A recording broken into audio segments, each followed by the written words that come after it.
Welcome back to another episode with the Art of Football 365. This is Season 2, Episode 8, Segment 2. And today we are joined by Phillip Tanner, a former NFL and college football player. So before we dive into his story, I would love for you, all of our viewers, to go ahead and Gronk spike that subscribe button. Leave a like for as many times as Tony Romo calls out the play at the line of scrimmage before it's even ran. And leave a comment, just like Troy Aikman does every time Joe Buck doesn't make any sense. And on top of that, our three sponsors are Driftless Quality Wear, 312 Beef and Sausage, and Bacher Auto Group. So check out those three places and give them the support that they've given us. So I think we can dive right into these questions. Yes, sir. So, first off, Tanner, just kind of introduce yourself. Who are you as an individual, athlete, coach, etc., and just something the audience can get to know about you a little more.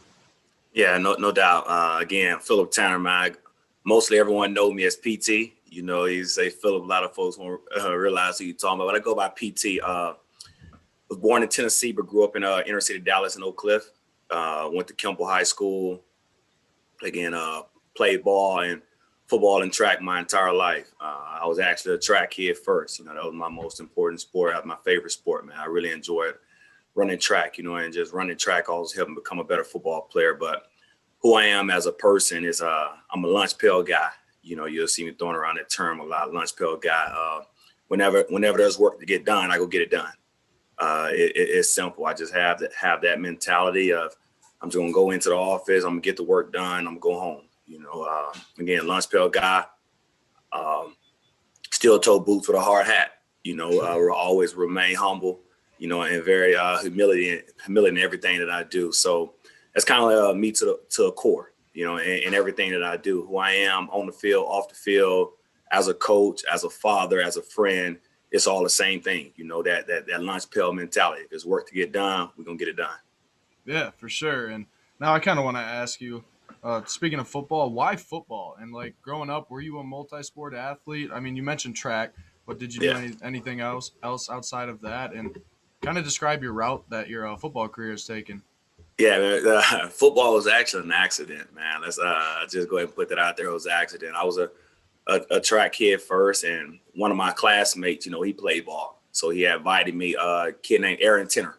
He had invited me to his football game, and I went, but I went to the wrong park. I was at the wrong park, so I was kind of just standing on the sideline the entire game. I didn't even see my dude. Is this a setup? So as I'm standing on the sideline, it was a coach came over to me, and he asked that I want to play football. I was like, nah, I'm good. I was like, man, my parents can't afford this. I'm just here to support a friend. And he was like, no, I think you can be a real good football player. And I was like, no, I'm okay. Again, my parents can't afford this. He's like, no, you know what? We'll take care of it. And that's one thing I'll say about coaches, man. They see things in you and they take chances on kids and they plant a seed. And when it harvests, much respect to all the coaches, especially little league coaches, because they're doing it for free. They're doing it for the love of the game. And they're the ones that plant these seeds. And so he asked me to play, and I started playing. My first position was right guard. I was a right guard, and all I wanted to do was pull. I wanted to pull and get down the field and block. So I was excited about that. So that's how football started, man. It was just, a coincidence, an accident. I went out there, and a coach asked me to play. He saw something in me I didn't see in myself. And the rest was history. I started playing football throughout middle school, high school as well. But as far as multi-sports, I did it all in middle school, man. I tried every sport: soccer, baseball, basketball. It was pretty much a social club for the other ones. I was naturally gifted in football as well as track. But again, I was a lunch pail guy, and I wanted to be with my guys. And sports at that time, it was a social bonding of me being with my friends and also not being in the streets. So it gave me something to do other than being in the streets or going home and having nothing to do. So I made sure I participated in every sport that I could. Like I said, soccer, basketball, baseball, and as well as football and track. Oh, yeah, 100%. Those are some good stuff. And, kind of just to reiterate that type of stuff. Sorry about that. But you talked about that one coach being a big influence on you, just getting you to play football. Kind of talk about some of your other influences, some players, coaches, family members. Who's your biggest role model growing up? Yeah, man, my biggest role model growing up, was Harriet Tubman, man. I was a huge Harriet Tubman fan for many reasons.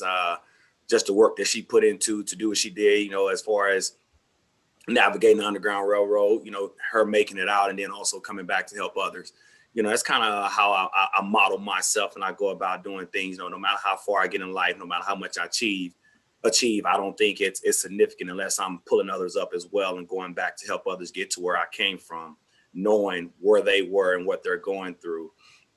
But other role models in my life, man, my coaches, my adopted family, man, my dad, Robert Taylor, my mom that passed away 2 months ago, those are my role models that really believed in me, man, put a lot of time into me and just not believe me just as a player or anything athletic, but believe me as a man, and that's the most important thing, cultivating me as a young boy growing up to a young man. And even now as an adult, man, my dad, and to my mom passed, she was still cultivating me every day, finding ways to, push me and help me go further and build more of myself as a man in life, outside of any accolades of sports, anything like that, but just who Phillip Tanner was as a man was very important to my mom and pops, man. And I never take that for granted. As far as coaches, man, just coaches along the way. Man, I've been blessed to be around some great coaches. My college coach, Rick Stockstill, I for sure wouldn't be here if it wasn't for Rick. Rick taught me more things on how to be a man, how to conduct myself as an athlete, and how to go about my business on a day-to-day basis. And I bought into everything Coach Stock told me, man. I wanted to leave school early. Stock told me, no, I'll stay. Everything Stock told me, I made sure that I listened to Stock and I went about it the right way. Jason Garrett, I'm a Garrett guy. Garrett is one of those guys that believed in me. One thing about me is whoever believed in me, that's going to be the guys that I would really just turn to, not only saying and believing, but showing it by actions.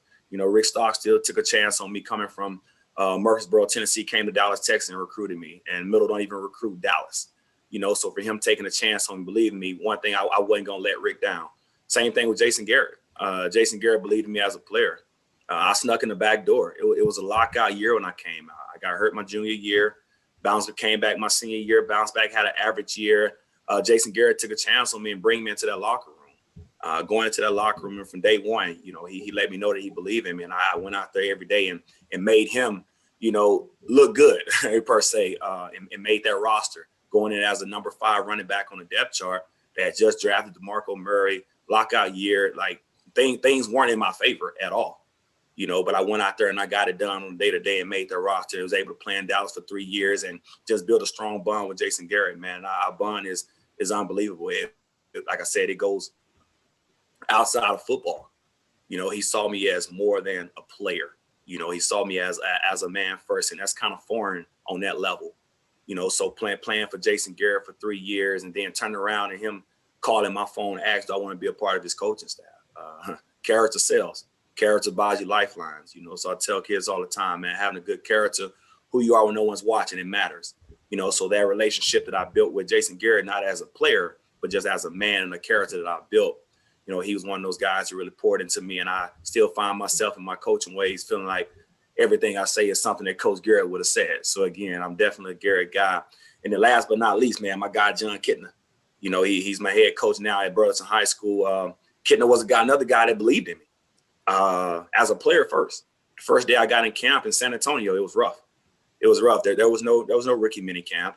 There was no easing the rookies in. It was you get a phone call on Monday, the lockouts open up Tuesday, training camp will be in. We'll have your flight to San Antonio on Wednesday, and boom, you're rocking and rolling from there. So again, going in with Jon Kitna in preseason and things like that, he was a guy that believed in me. He forced me to be a better person, to learn the offense. I still remember I was a script reader at first. And what script reader means is you get the script of what plays you're going to do.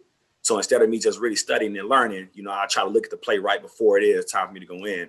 And Jon Kitna was a guy that took my script from me and said, no, you're going to learn it. And he forced me to become a better player. And we built that bond in. And my second year coaching in Dallas, man, he came in. We continued to cultivate the bond that we had. And now, man, we're coaching together at Burleson High School, which is amazing. And I still just every day I look for something I can learn from Kitna. 16, 17-year quarterback in the NFL, and he just loves high school ball.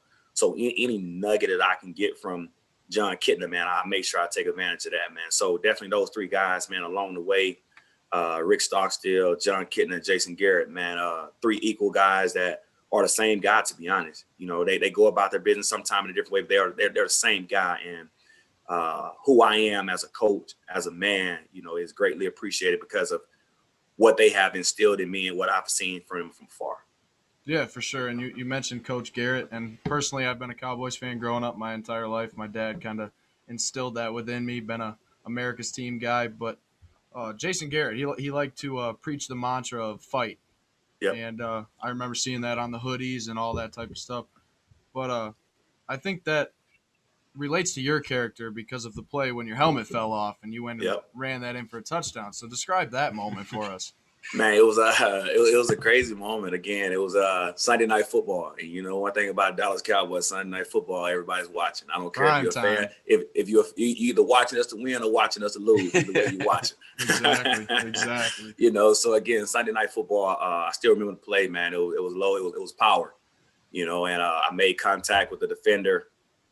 And before I knew it, I was spinning out of the tackle and my helmet came off. And the only thing in my mind was, hey, fight. You know, get to the end zone as fast as I could, you know, so I made sure I got the end zone as fast as I could. And after that play, man, of course, my phone blew up and everybody's excited and things like that. And one of the most humbling things is, of course, I get to the sideline, the players are excited, and Jason Witten's excited. It's a short choice. Felix Jones dead. I still remember it like it was yesterday. And the moment I got back to work on Monday, you know, Jason Garrett told me, you haven't done anything. You haven't arrived. You know, so he would not let me become complacent or anything like that. And not saying that I was, because just of who I am, but he was there for me to let me know, like, it's still work to be done. Oh, no, 100%. That was great reinforcement. But a couple weeks ago, we had Barry Church on, and he just described his Dallas Cowboys experience pretty well and how amazing it was. Kind of to go a little in depth with kind of off the field stuff with the media, just everything, how full throttle it was being in Dallas and being America's team. Just kind of talk about your time being a Dallas Cowboy. Oh man, it was unbelievable, man. What words can't explain how excited I was, and every day was an adventure. You know, the ups to downs. You know, I wouldn't change any of it.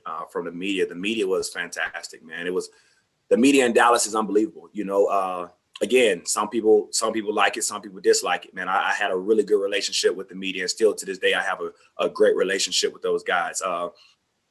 From Brian Broaddus when he was there in Dallas, you know, Fish, you know, all those guys, man, David, you know, the entire media crew, man, Shannon, all those guys that I see on a day-to-day basis, I interact day-to-day with on Twitter. You know, it's exciting to be with those guys and just talk ball with them. You know, it's really good to have a relationship with media, whether it's Calvin, whether it's Clarence, that you can talk one-on-one with, and you don't have to worry about anything being twisted and things like that as far as the media concerns. But having that great relationship with them, with James Slater and all those, was unbelievable in Dallas. As far as off the field, man, my guy, Barry Church, one of my guys. You know, we came in, we had our group called Alley Dogs. You know, it was those special team guys that snuck in the back door. You know, Barry Church kind of took off on us, so don't let him fool you, man. He kind of took off on you, left me and Danny McCray behind, man, to do the special team duty when he became a big time safety, man. We was all proud of Danny, man. We had our Monday fun days. You know, I can't really go into detail about those on air, but no, me and my guys, man, Dallas was unbelievable. Been around such prestige players like Jason Witten. Oh man, Jason Witten and DeMarcus Ware, and Sean Lee, probably three of the guys that I've been around. I just watched from afar. Everything they did. It's funny, like the way I take my risks, you know, the way I went about practice was the Jason Witten way. I would see Jason Witten take Tylenol or ibuprofen before practice, and I'll look in the trash can to see, okay, how many packs did he take? How many packs I need to take this day? You know, it's one of those things where I was in the training room with, I think, a quad brew, and Jason Witten said, stay out of here. So when he said that, I stayed out of the training room. So I made sure I took care of my body to stay out of the training room. He told me second day of training camp, PT, every day, make sure you're on the right side of that film once those coaches watch it. Give them a reason every day to keep you on this team.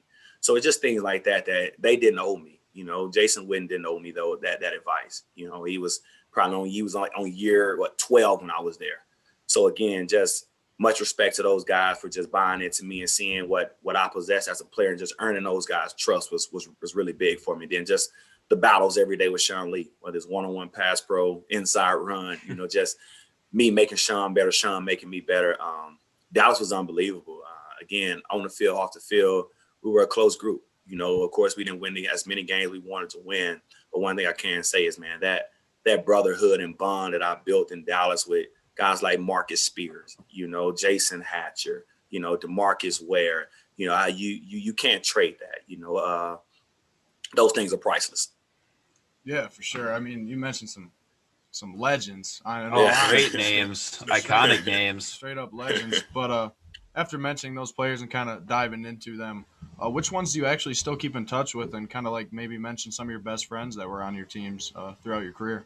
Yeah, my best guys on the team, of course, be Danny McCray. We still talk, man. We was actually talking just this weekend. Danny McCray will probably be my closest guy. And I think because it was a love-hate relationship, me being from Dallas, him being from Houston. Dallas and Houston just don't mesh, So for me and Danny to still build that bond, being a part of his wedding, just everything that he go through. He just had his daughter not too long ago, and just being there for him and vice versa, So Danny McCray probably my closest guy. But again, our solid group, man. Bruce Carter, of course, Barry Church, Josh Brent. Those are the guys that I still keep in touch with. Marcus Spears, still keep in touch with Spears. Keep in touch with Witten. Witten was just spoke at our banquet a week ago. But those are the guys that I definitely keep in touch with. But for sure, first and foremost, Danny McCray, that's my guy. Oh, for sure. Now, kind of, you talked about just how great the time was in Dallas. So this might kind of foreshadow your answer to this question. But who is your favorite team and fan base to play in front of just week in, week out with the Cowboys, the 49ers, Bills, Colts, and kind of why? Man, I know Cowboys Nation may be upset with this answer, but I'm going to be upset. There's no fan base better than Buffalo. Goodness. Oh, my goodness. Like Bills Mafia. And I say that because of they weren't good. They just became a valuable product as of late.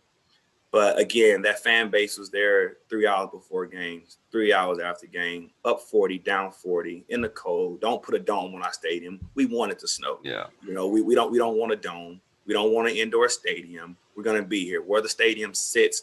That fan base is unbelievable. We got snowed in one game, like 7 feet of snow. Couldn't move our cars, couldn't see your cars, and the fans were just so excited just to plow.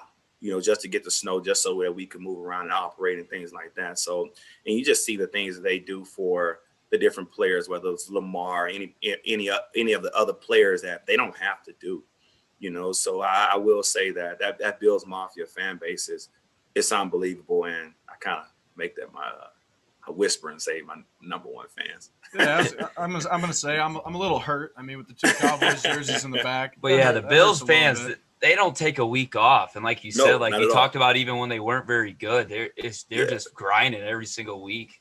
Every week, man. And the thing about it is they're not fair weather. It's a lot of fair weather Cowboys fans out there now.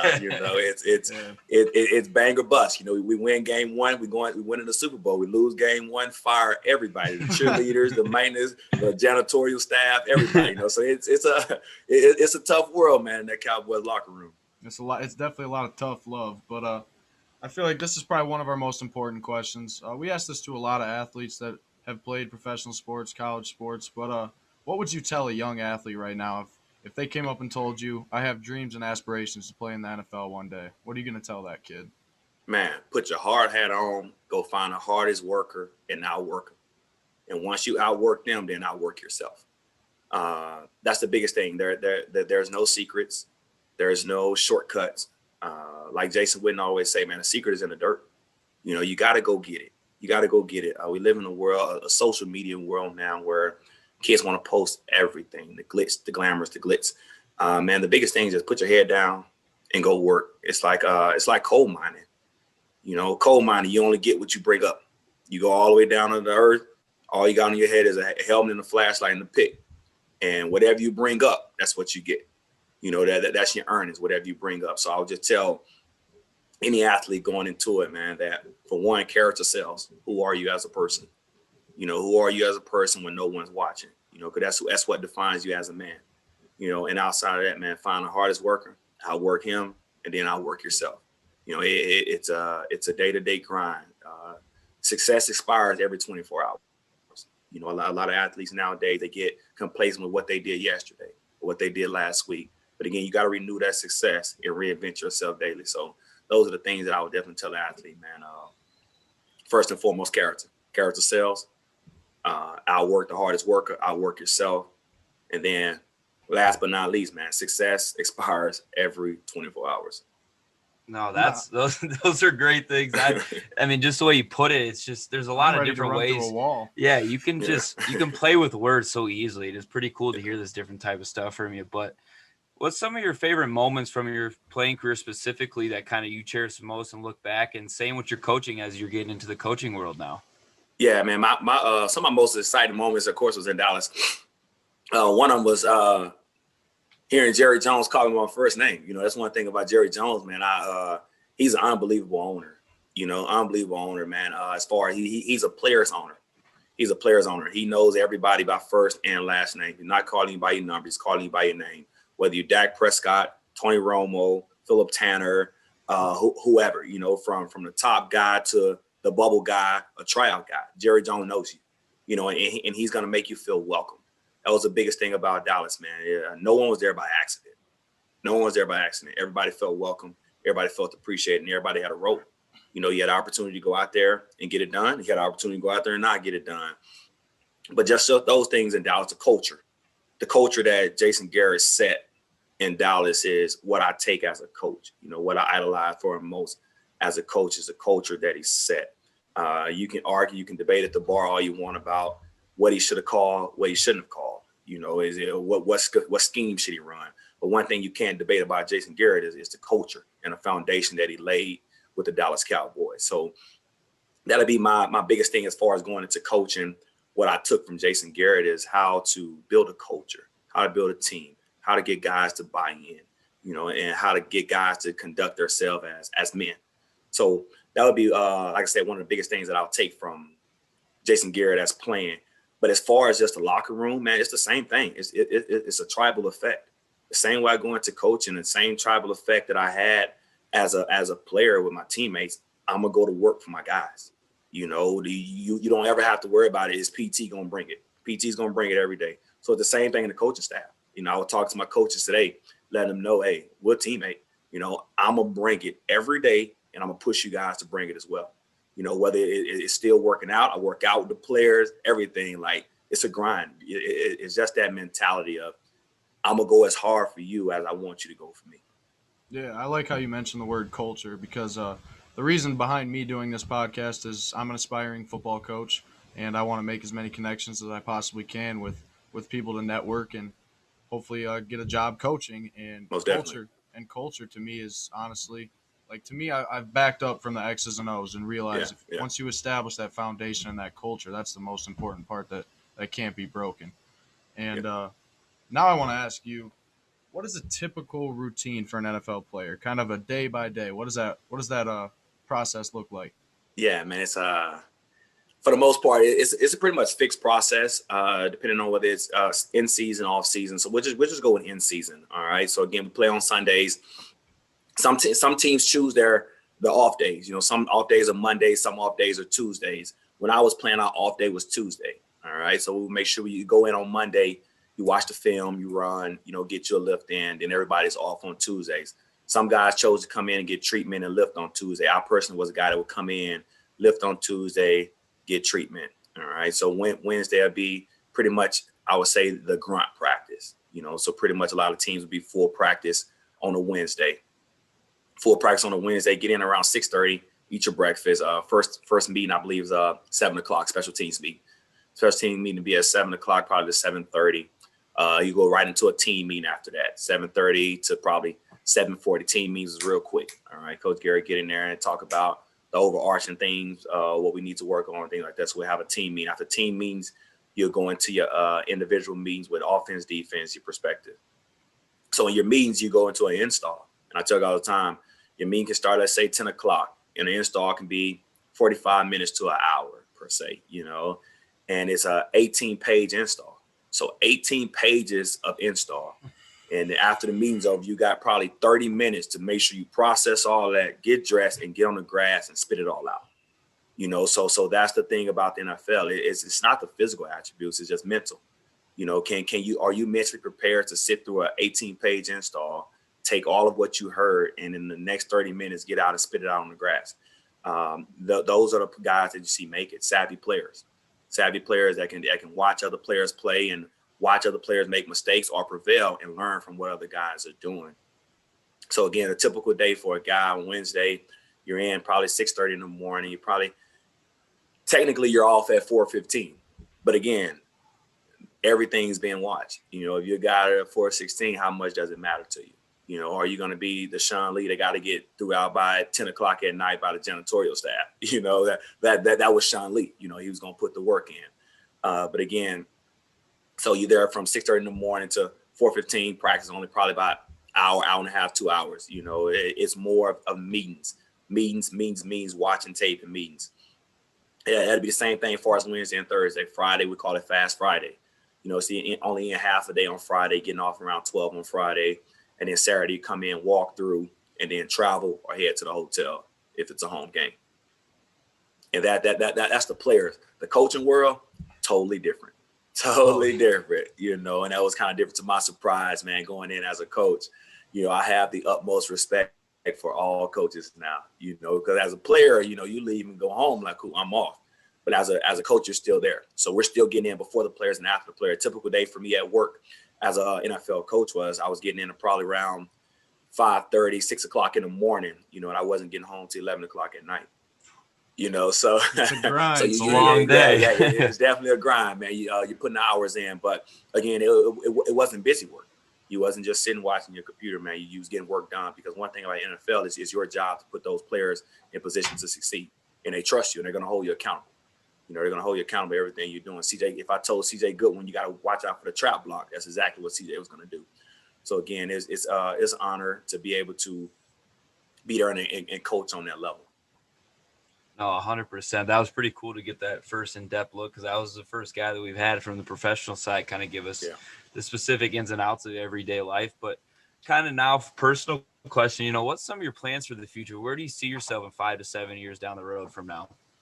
Man, 5 to 7 years, man. For one, building a strong program, man, an elite program at Burleson High School.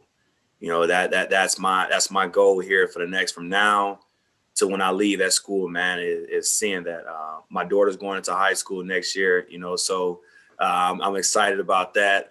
Just having stability. Man, stability means everything to me, because for so long I didn't have stability as far as an NFL player or NFL coach. Man, that stability is just it's not there. For what it's worth, that's just a part of the profession. And whoever goes to that profession knows that. But being able to sit down and breathe and be at a high school, a great high school with a great principal, athletic director, superintendent, and head coach, man, it's unbelievable. I mean, I get so excited to get to work. I'm still the first guy in the doors, 5 o'clock in the morning.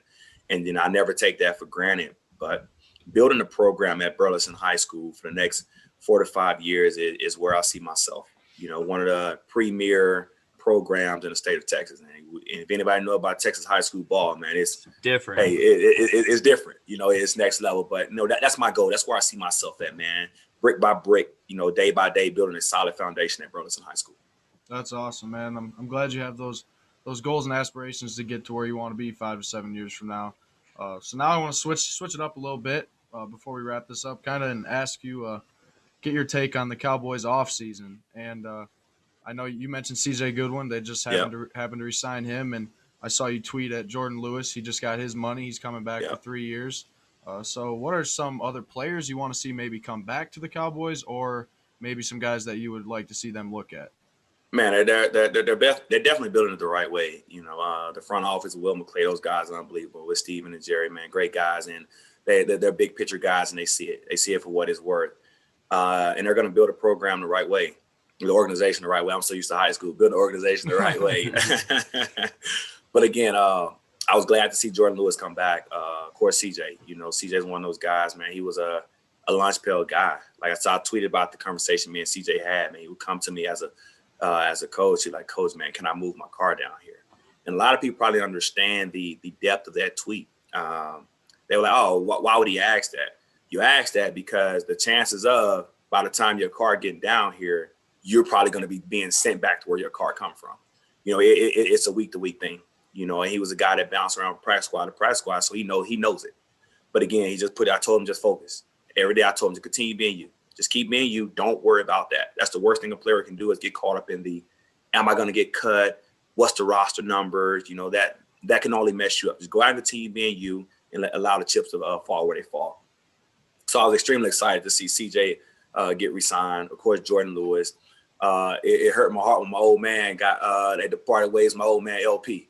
You know, that just shows that he's been there for a minute. It just shows, man. Everything that goes up must come down at some point. You know, so just seeing them part ways with LP, that's the one that kind of got me a little bit. My eyes started sweating a little bit. But I talked to old man on his birthday, man. He's doing real well. He's doing real well. As far as guys stand, man, long as 21 still in the backfield, I'm excited about that. You know, it hurt to see JT go, man. Joe Thomas, you know, he was a guy that I felt that could definitely contribute, you know, in their locker room. So seeing him go but he's went up the street, you know, so I still keep in contact with Joe Thomas. But those are the guys, man. My guy, Antoine Woods, another lunch pail guy, you know, that I'm hoping everything works out and he stays around here in Dallas, which is looking up. But again, he's another lunch pail guy. He's not the glitz and glamour guy that's going to sell 1 million jerseys, but he just goes out and get his job done and goes home and come back and do it over and over again. For sure. Kind of, you know, we always wrap this up with the last question with all of our guests. You know, kind of, do you have any advice for us, any sort of feedback? You know, kind of how was your overall experience on the show, and what are some ideas that you could help us out with to grow as we go moving on in the future with their podcast? Oh, most definitely. First of all, I think it was an amazing opportunity, man. You guys are doing an amazing job, and continue doing what you're doing. The Q&A is phenomenal, man. I would probably just add more humor questions, you know, and just not necessarily about, you know, just football or the life of a football player as it relates directly to football. You know, whether it's hidden talents or anything like that, I would definitely put those questions in there and just make it fun. But like I said, you guys are doing a great job, man. Guys like coming on and talking. One thing I like about it is you don't put guys in a sticky situation like, can I answer this? Can I not answer this? You know, and that's one of the biggest thing as a podcast and a group that's going. Like players don't want to get on. Former players don't want to get on and feel like, is this going to be a tell-all? You know, speaking from my experience, I'll never get on here and slander anyone. You know, I get on here and have fun, and I'll speak about anything as long as it's not detrimental to anyone's career or life like that. But other than that, man, I'm excited about it. And whenever you guys need me back on, man, I'm a phone call away. Oh yeah, appreciate that very much, especially coming from a Cowboys fan. So to hear one of the former players say that to us, that means a lot. So I appreciate that very much. So check back next week. We greatly appreciate Phillip coming on here. I'll let Gannon wrap this up. Thanks for coming on.